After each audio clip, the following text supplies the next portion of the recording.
ये कहानी है दैत्य दंभिकासुर और महान राजा विक्रमादित्य की। दंभिकासुर एक ऐसा दैत्य था जो जवान और सुंदर औरतों को अपनी गुफा में उठा ले जाता, उनके साथ खेलता। जब उसका उनसे मन भर जाता तो वो उनकी जीवन लीला समाप्त कर देता। वो जिस भी राज्य में जाता त्राही त्राही मचा देता। कोई भी राजा या अन्य शूरवीर योद्धा उसका कुछ नहीं बिगाड़ पाते, क्योंकि दैत्य दंभिकासुर को देवताओं से वरदान प्राप्त था कि उसे बल से नहीं बल्कि बुद्धि से मारा जा सकता है। जो कोई भी उसे बल से मारने का प्रयास करेगा वो पत्थर का हो जाएगा। दंभिकासुर की मौत का रहस्य छुपा था उसकी 7 गुत्थियों में, यानी उसके 7 सवालों में। पर उसके साथ युद्ध करने वाले किसी भी राजा या शूरवीर को ये रहस्य मालूम नहीं था। इसलिए जब भी कोई उसके पाप कृत्य से दुखी हो उसके पास जाकर उस पर हमला करता तो देवताओं के वरदान स्वरूप वो पत्थर का हो जाता। हर तरफ दंभिकासुर का कहर मचा हुआ था। पत्थर का हो जाने के भय से कोई भी उसे रोकने का प्रयास नहीं करता।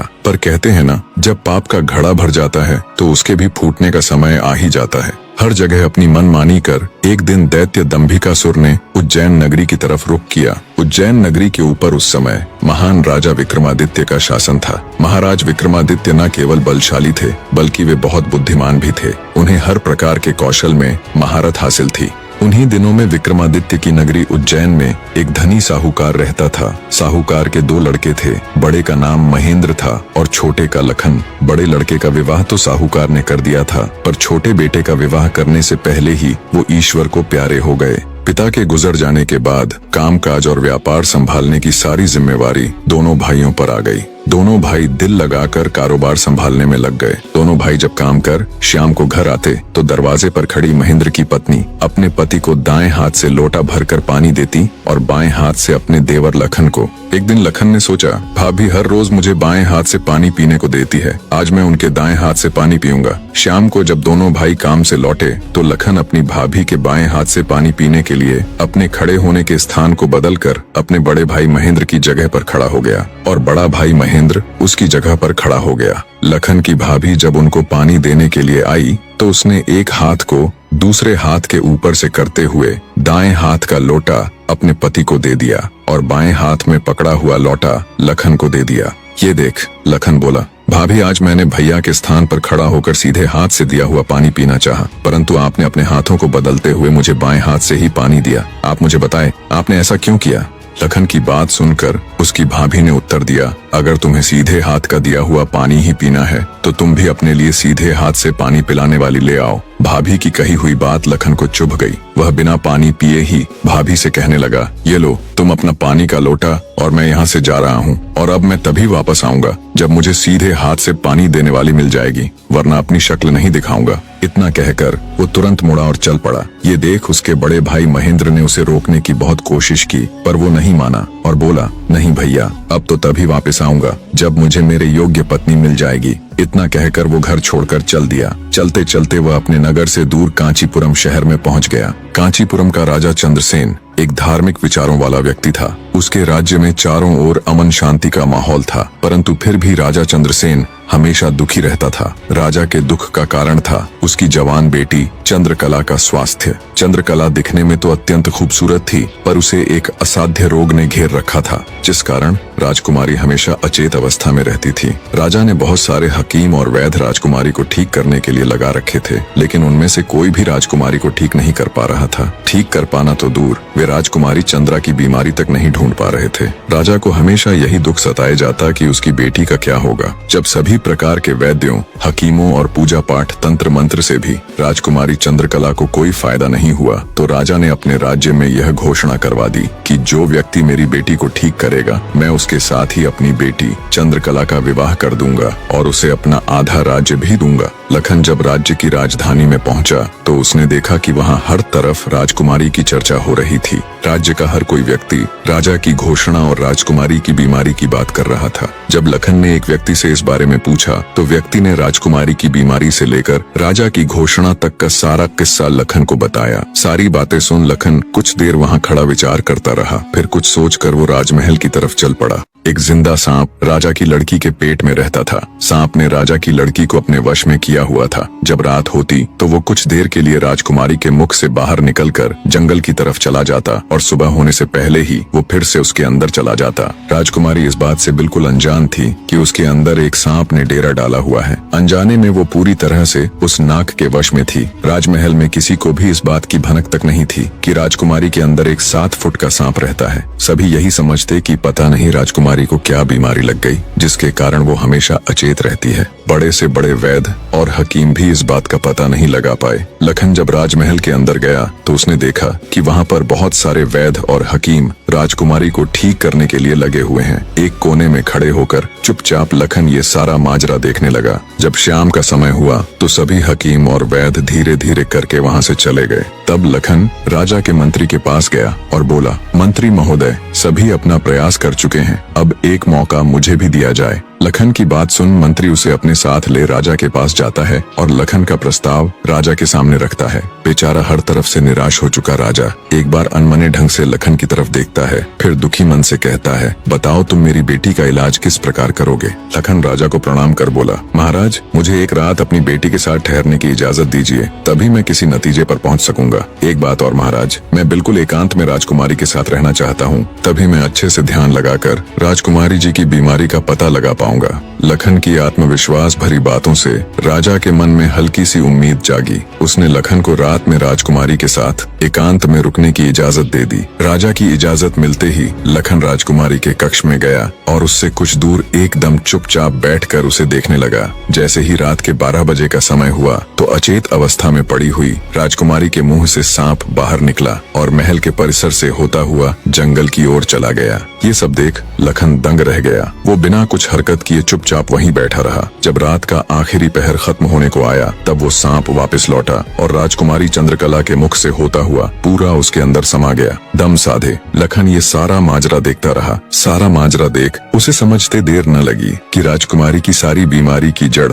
ये सांप ही है। सुबह हुई तो राजा चंद्रसेन डर और बेसब्री के मिश्रित भावों के साथ लंबे लंबे कदम रखता हुआ अपने मंत्री के साथ राजकुमारी के कमरे में आया और बेसब्री से उसने लखन से पूछा, बताओ लड़के, तुम किस नतीजे पर पहुँचे? क्या मेरी बेटी ठीक हो जाएगी? लखन बोला, महाराज, मुझे राजकुमारी की बीमारी का पता चल गया है और ईश्वर ने चाहा तो वो जरूर ठीक हो जाएगी। आप मुझे एक रात का समय और दीजिए और मेरे लिए एक तलवार, एक मिट्टी से भरी हुई बड़ी सी बाल्टी का इंतजाम कर दीजिए। लखन की बात सुन राजा को बहुत सुकून मिला। उसने मंत्री को लखन के द्वारा मांगा गया सारा सामान उसे देने का निर्देश दिया। अब सभी को इंतजार था तो बस रात का।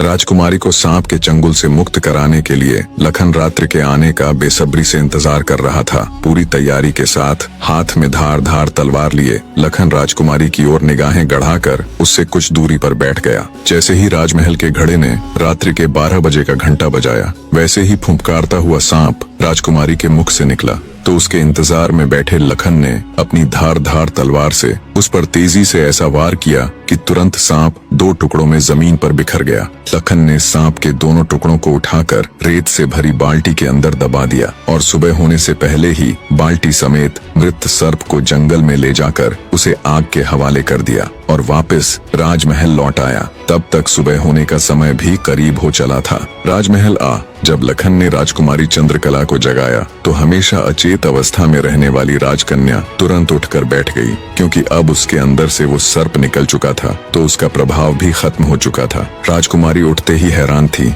उसे ऐसा लग रहा था जैसे पता नहीं वो कितने सालों से नींद में थी। जब लखन ने राजकुमारी से उसके स्वास्थ्य के बारे में पूछा तो अचंभित राजकुमारी ने अपने आप को बिल्कुल ठीक बताया। तब तक सुबह भी हो चुकी थी। उधर राजा भी पूरी रात सोया नहीं था। उसे बस इंतजार था तो सुबह का। जैसे ही सुबह हुई राजा बेसब्री से भागा भागा राजकुमारी के कक्ष में आया। जब उसने बिल्कुल सही सलामत अपनी बेटी को बैठे और बात करते पाया तो उसकी खुशी का ठिकाना न रहा। आंखों में अश्रु लिए राजा ने तुरंत अपनी लाडली बेटी को गले लगा लिया। भरे हृदय से राजा ने हाथ जोड़कर लखन का शुक्रिया अदा किया और अपनी शर्त के अनुसार राजकुमारी चंद्रकला का विवाह लखन के साथ कर दिया। जब राजा ने लखन को अपना आधा राज्यपाट देना चाहा तो लखन ने राज्य लेने से साफ मना कर दिया। ऐसा स्वाभिमानी दामाद पाकर राजा चंद्रसेन खुशी से फूला नहीं समाया। उसने खुशी खुशी बहुत सारा धन देकर अपनी बेटी चंद्रकला को लखन के साथ विदा कर दिया। जब राजकुमारी चंद्रकला को ले लखन अपने राज्य उज्जैन नगरी पहुंचा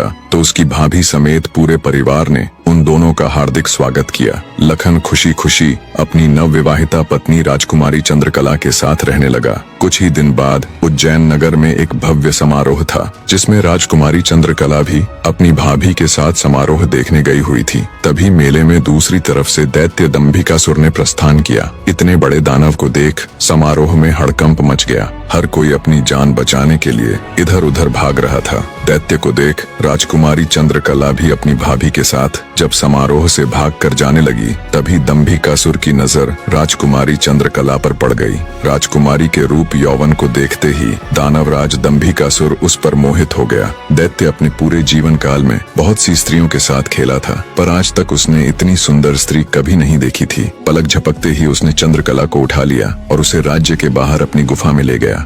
राजकुमारी चंद्रकला का रो रो कर बुरा हाल था। उस बेचारी की तो किस्मत ही खोटी थी। कितने सालों तक वो उस नाग के चंगुल में फंसी रही। कुछ ही दिन पहले नाग से आजाद हुई थी। सोचा अब जिंदगी अच्छे से गुजरेगी, पर अब दैत्य दंभिकासुर ने उसे अपनी गुफा में ला पटका। न तो उसके आंसू रुकने का नाम ले रहे थे और न वो किस्मत को कोसने से। उसकी मनमोहक सुंदरता से अभिभूत दैत्य ने उसके साथ किसी प्रकार का बल प्रयोग नहीं किया। वह उस अद्भुत नारी को जबरदस्ती नहीं बल्कि उसकी सहमति से प्राप्त करना चाहता था। दंभिकासुर ने राजकुमारी से कहा, या तो तू अपनी मर्जी से मेरे साथ रहने के लिए सहमत हो जा, अन्यथा आजीवन तू ऐसे ही मेरी कैद में सड़ती रहेगी। दैत्य की बात सुन राजकुमारी चंद्रकला गुस्से से रोती हुई बोली, मैं तुम्हारे साथ रहने से पहले मरना पसंद करूंगी, और अगर तुम ये सोचते हो कि तुम मुझे यहाँ उठा लाए तो मैं तुम्हारी हो गई, तो ये तुम्हारी सबसे बड़ी भूल है। मेरा पति मुझे ढूंढते हुए यहाँ जरूर आएगा और वो तुझे छोड़ेगा नहीं। राजकुमारी की बात सुन दंभिकासुर घिनौनी हंसी हंसते हुए बोला, लगता है तुम पागल हो गई हो। मैंने तुम्हें यहाँ 7 तालों के भीतर बंद किया है। यहाँ तक किसी का भी पहुँचना असंभव है, और अगर गलती से कोई यहाँ तुझे ढूंढता हुआ आ भी गया तो मैं उसे एक कीड़े की तरह मसल दूंगा। ये तो तेरी सूरत मुझे भा गई, वरना अब तक तू भी कब की ऊपर जा चुकी होती। तेरी भलाई इसी में है कि तू स्वेच्छा से मेरी बात मान जा, वरना अंजाम बहुत बुरा होगा। इतनी बात कह दंभिकासुर वहाँ से चला गया। उधर जब मेले से दंभिकासुर राजकुमारी को उठाकर ले गया था तो लखन की भाभी बेचारी बेबस और लाचार सी बस उसे देखती रह गई। बहते अश्रुओं के साथ वो घर जाती है और सारा किस्सा लखन को कह सुनाती है। भाभी की बात सुन लखन के पैरों नीचे से जमीन सरक जाती है। वो तुरंत भारी कदमों से अपनी पत्नी चंद्रकला को खोजने निकल पड़ता है। कई दिनों तक जंगलों और शहरों की खाक छानता भूखा प्यासा लखन अपनी पत्नी को ढूंढता ढूंढता भटक रहा था। तभी उसे एक कुटिया दिखाई देती है। थका हारा लखन जब कुटिया के अंदर जाता है तो उसे अंदर एक साधु बाबा दिखाई देते हैं। लखन उनको प्रणाम कर वहीं बैठ जाता है। लखन की हालत देख महात्मा जी ने पहले उसे अच्छे से जलपान कराया और फिर बोले, बेटा तुम कौन हो और यहाँ जंगलों में क्यों भटक रहे हो। तब लखन महात्मा जी को अपनी सारी व्यथा कह सुनाता है। लखन की सारी दास्तान सुन महात्मा जी बोले, बेटा तुम जिस राक्षस की बात कर रहे हो उसका नाम दैत्य दंभिकासुर है। वो जहाँ भी जाता है तबाही मचा देता है। आज तक उसे कोई भी परास्त नहीं कर पाया। जिसने भी उससे मुकाबला करने की कोशिश की वो पत्थर का बन गया। इसलिए मेरी सलाह मानो और वापस अपने घर लौट जाओ, इसी में तुम्हारी भलाई है। उसके पीछे जाकर क्यों अपने प्राण गंवाते हो। साधु की बात सुन क्षण भर के लिए लखन सन्न रह जाता है। थोड़ी देर बाद धड़कते दिल के साथ उठकर वो महात्मा जी के चरण पकड़ लेता है। उसकी आंखों में डर और साहस के मिश्रित भाव थे। अपनी पत्नी को याद कर लखन ने आंखों में आंसू भरकर कहा, नहीं महाराज, मैं ऐसा कदापि नहीं कर सकता। मेरी पत्नी उस दैत्य के चंगुल में है और उसे छुड़ाने के लिए मैं कुछ भी कर सकता हूँ। हे साधु बाबा, अब आप ही मेरी आखिरी उम्मीद हैं। घर तो मैं नहीं जाऊंगा, चाहे मेरे प्राण ही क्यों न चले जाएं। लखन की बात सुन साधु महाराज ने गहरी सांस ली और कुछ पल सोचने के बाद कहा, देख लो बेटा, मैं एक बार फिर कह रहा हूँ, उस दैत्य के सामने तुम्हारे बचने की संभावना बहुत कम है। लखन बोला, महाराज मुझे मेरे प्राणों की जरा सी भी फिक्र नहीं है। आप तो बस मुझे उस तक पहुँचने का मार्ग बताए कृपया। लखन के दृढ़ निश्चय को देख महात्मा जी ने फैसला किया कि वे उसकी मदद करेंगे। गहरी सांस लेते हुए वे बोले, तो सुनो बेटा, दैत्य दंभिकासुर कोई साधारण राक्षस नहीं है। उसने सालों तपस्या करके देवताओं को प्रसन्न कर उनसे वरदान प्राप्त किया है कि जो कोई भी प्राणी उस पर हमला करेगा तो वह तुरंत पत्थर का बन जाएगा। उसे पराजित करने का सिर्फ एक ही उपाय है, वो है उसकी 7 गुत्थियों को हल करना, यानी उसके 7 प्रश्नों के सही जवाब देना। अगर तुम्हारे एक भी जवाब से वो संतुष्ट नहीं हुआ, अर्थात तुमने गलत जवाब दिया, तो भी तुम तुरंत पत्थर के बन जाओगे। उसके हर एक सवाल के हर सही जवाब के साथ उसकी शक्ति कम होती चली जाएगी और उसके सभी 7 प्रश्नों का ठीक ठीक जवाब देने पर अंततः वो शक्तिहीन हो जाएगा। फिर तुम उसके ऊपर आक्रमण कर उसे पराजित कर सकते हो। पर बेटा, वो बिना शक्तियों के भी बहुत बलशाली है, तुम फिर भी उसका मुकाबला नहीं कर पाओगे। महात्मा जी की बात सुन और दैत्य दंभिकासुर को पराजित करने का पूरा उपाय जान। डर की लहर के साथ लखन का पूरा शरीर झंझना जाता है, पर फिर वो अपनी पत्नी को याद कर दैत्य दंभिकासुर के पास जाने का निर्णय लेता है। लखन ने महात्मा जी के चरण छूकर कहा, महाराज, मैं तैयार हूँ, कृपया मुझे उस दैत्य के पास जाने का मार्ग बताएं। महात्मा जी ने लखन को आशीर्वाद देते हुए दैत्य दंभिकासुर की गुफा का रास्ता बता दिया। दृढ़ निश्चय कर एक अदम्य जोश के साथ लखन दंभिकासुर की गुफा की ओर चल पड़ता है। कुछ देर तक कठिन यात्रा करने के बाद लखन उस भयानक गुफा के द्वार पर पहुंच जाता है। वह अपनी तलवार निकालकर गर्जना करता है, दंभिकासुर बाहर आ और मेरा सामना कर। लखन की ललकार सुनकर दंभिकासुर गुफा से बाहर आता है और क्रोध में दहाड़ता है, कौन मूर्ख है जो मेरी शांति को भंग कर रहा है। भारी भरकम विशालकाय दानव को देख लखन के पूरे शरीर में सिरहन दौड़ गई। हिम्मत जुटाते हुए लखन बोला, हे दुष्ट राक्षस, मैं उस स्त्री का पति हूँ जिसे तू बलपूर्वक उठाकर लाया है। पूछ तेरे वो 7 सवाल, मैं जवाब देने के लिए तैयार हूँ। सवालों की बात सुन दंभिकासुर चौंक गया, फिर कुछ सोचकर बोला, ओ तो तू उस धूर्त साधु से मिलकर आया है, उसी ने तुझे मेरे रहस्य का पता बताया है। पर अब क्या फायदा, मैं तेरी फूल सी पत्नी को तो कच्चा ही निगल गया हूँ। क्या स्वादिष्ट मांस था उसका। दैत्य दंभिकासुर का इतना कहना था कि लखन अपना आपा खो बैठा और आगे बढ़कर पूरी ताकत के साथ तलवार से दैत्य पर वार किया। लेकिन जैसे ही उसकी तलवार दैत्य को छूती है, देवताओं के वरदान के कारण वो भी तुरंत पत्थर का बन जाता है। दैत्य दंभिकासुर छल कपट से झूठ बोलकर पत्थर का बना देता है। लखन के पत्थर का बनते ही दैत्य दंभिकासुर जोर जोर से शैतानी हंसी हंसता है। बड़ा आया था मेरी 7 गुत्थियों को सुलझाने वाला। उसकी शैतानी हंसी से सारी वादियां दहल उठती हैं। घिनौनी हंसी हंसता हुआ दंभिकासुर अपनी गुफा में जाता है और राजकुमारी चंद्रकला से कहता है, एक कीड़ा आया था बाहर, कह रहा था तुम्हारा पति है। तुम तो बड़े बड़े दावे कर रही थी कि मेरे पति को जब मालूम चलेगा तो वो मुझे छोड़ेगा नहीं। अरे उसे मसलने के लिए तो मुझे अपने हाथों की भी जरूरत नहीं पड़ी। एक छोटे से झूठ से ही विचलित हो मिट्टी में मिल गया। इतना कह दानव जोर जोर से हंसता है। दंभिकासुर की बात सुन राजकुमारी चंद्रकला एकदम सन्न रह जाती है, मानो उसके शरीर में प्राण ही न हो। कुछ देर बाद जब थोड़ा होश संभाला तो रोती गिड़गिड़ाती हुई राजकुमारी बोली, दुष्ट दानव, क्या किया तूने मेरे पति के साथ। ऐसा नहीं हो सकता, मेरा पति नहीं मर सकता। कह दे कि तूने मुझसे झूठ कहा है। राजकुमारी चंद्रकला की बात सुन दंभिकासुर बोला, मूर्ख स्त्री, तूने मुझे समझ क्या रखा है कि तेरा वो कीड़ा पति मुझे मारेगा। अरे पागल औरत, मैं अमर हूँ, मेरा कोई कुछ नहीं बिगाड़ सकता। मुझे देवताओं से वरदान मिला है। इतना कह दंभिकासुर राजकुमारी के बिल्कुल पास जाकर बोला, अब तो तेरा पति भी नहीं रहा, अब तो मेरी बात मान ले। दानव की बात का कोई प्रतिवचन दिए बिना बेचारी राजकुमारी बेजान सी धरती पर गिर पड़ती है। उसकी आंखों से लगातार अश्रु बह रहे थे। उधर जब अपनी पत्नी को खोजने गया लखन कई दिनों तक घर नहीं लौटा तो उसके परिवार वाले अत्यंत चिंतित थे। लखन की माँ और उसकी भाभी का तो रो रो कर बुरा हाल था। लखन का बड़ा भाई महेंद्र भी गहरी चिंता में था। अंततः कुछ भी न सूझने पर महेंद्र अपने अनुज भाई लखन को खुद ढूंढने का निश्चय कर अपनी माता व पत्नी से आज्ञा ले घर से चल पड़ता है। बड़ा भाई महेंद्र लखन की खोज में जंगल में भटकते हुए उसी साधु की कुटिया पर जा पहुंचा। उसने महात्मा जी को प्रणाम किया और थोड़ी देर सुस्ताने के लिए वहीं साधु की कुटिया के बाहर बैठ गया। महेंद्र को देख महात्मा जी ने उससे पूछा, हे वत्स, तुम इस निर्जन जंगल में क्यों भटक रहे हो। तो महेंद्र ने शुरू से अंत तक सारा वृत्तांत महात्मा जी को सुनाया। सारा वृत्तांत सुन महात्मा जी के चेहरे पर चिंता की लकीरें उभर आईं।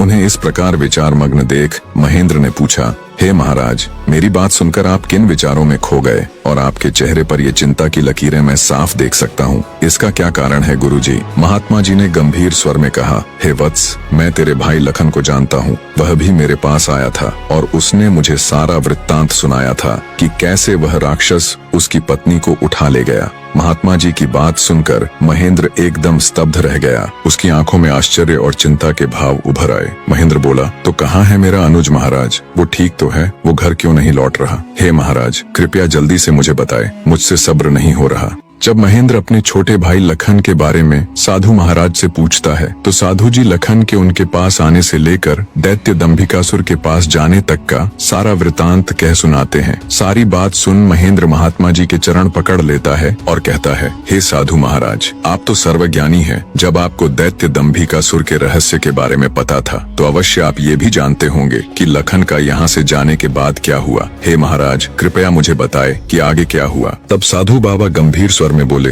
हे वत्स, आगे वही हुआ जिसका मुझे पहले से ही भय था। मैंने लखन को जाने से पहले बार बार समझाया था और उसे अच्छी तरह से उस दुष्ट दानव की शक्तियों से अवगत भी करवाया था, पर उसने मेरी बात नहीं मानी और अपनी पत्नी को बचाने के लिए उस दैत्य से भिड़ गया। फलस्वरूप उस धूर्त दानव ने छल कपट से उसे भी पत्थर का बना दिया। इतना सुनते ही महेंद्र को कांटो तो खून नहीं, उसका चेहरा एकदम से पीला पड़ गया और हल्क सूख गया। कुछ दिन पहले ही तो उनके पिताजी उन्हें छोड़कर चले गए थे और अब उसे जान से भी प्यारा छोटा भाई लखन भी पत्थर का बन गया। उसकी हालत देख महात्मा जी उसे सांत्वना देते हुए बोले, बेटा अब क्या हो सकता है, होनी को कौन टाल सकता है। महेंद्र तो जैसे शून्य में था, मानो उसके शरीर में प्राण ही ना हो। कुछ देर तक वहाँ घोर सन्नाटा छाया रहा। कुछ होश ठिकाने आने पर आंखों में अश्रु लिए महेंद्र बोला, हे महाराज, अब आप ही मेरी मदद कीजिए और मुझे रास्ता दिखाए जिससे मेरा अनुज फिर से अपने मानव रूप में लौट आए। महेंद्र की बात सुन महात्मा जी बोले, बेटा ऐसा तो कोई रास्ता नहीं है। जैसा कि मैंने बताया, उस दुष्ट दानव की 7 गुत्थियों का जवाब देना ही इस समस्या का एकमात्र हल है।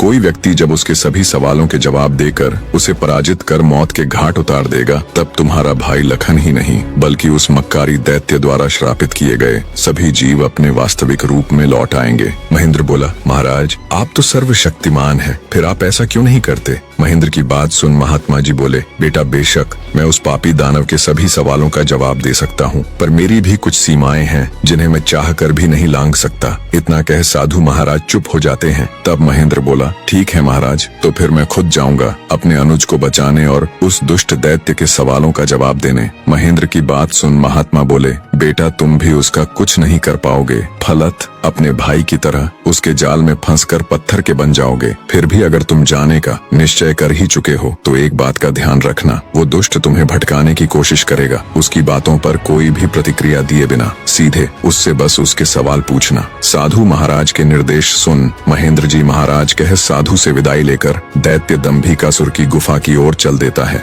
कठिन यात्रा करने के पश्चात महेंद्र उस भयानक गुफा के द्वार पर पहुंच जाता है और दैत्य दंभिकासुर को पुकारता है, हे दुष्ट दानव, बाहर आ, मैं आज तेरे सभी सवालों के जवाब दे तेरा काम तमाम कर दूंगा। महेंद्र की बातें जब दंभिकासुर सुनता है, गुस्से से लाल पीला हो दंभिकासुर गुफा से बाहर आकर दहाड़ने लगा। अब कौन मूर्ख मेरे हाथों से मरने आया है। उसकी दहाड़ इतनी शक्तिशाली थी कि पूरा जंगल थर्रा उठा। महेंद्र ने भी जब दैत्य के विकराल रूप को देखा तो क्षण भर के लिए तो वो भी ठिठका, पर फिर गुस्से से गर्जना करते हुए बोला, तो तू है वो दुष्ट राक्षस जिसने मेरे भ्राता की धर्मपत्नी का हरण किया और मेरे अनुज को पत्थर का बना दिया। दुष्ट दानव, आज तेरा अंत निश्चित है। पूछ फरेबी राक्षस, कौन से हैं तेरे वो 7 सवाल, मैं भी तो जानूं। दंभिकासुर घिनौनी हंसी हंसते हुए बोला, ओह, तो तू उस निकम्मे कीड़े का भाई है जो मेरे शाप की भेंट चढ़ गया। लगता है तेरा भी जीने से मन भर गया, जो तू सब जानते हुए भी यहाँ आया। महेंद्र क्रोध से दांत पीसते हुए बोला, घिनौने राक्षस, बातों में वक्त जाया मत कर। मैं तेरी बातों में आने वाला नहीं हूँ। जल्दी से पूछ तेरे वो सवाल,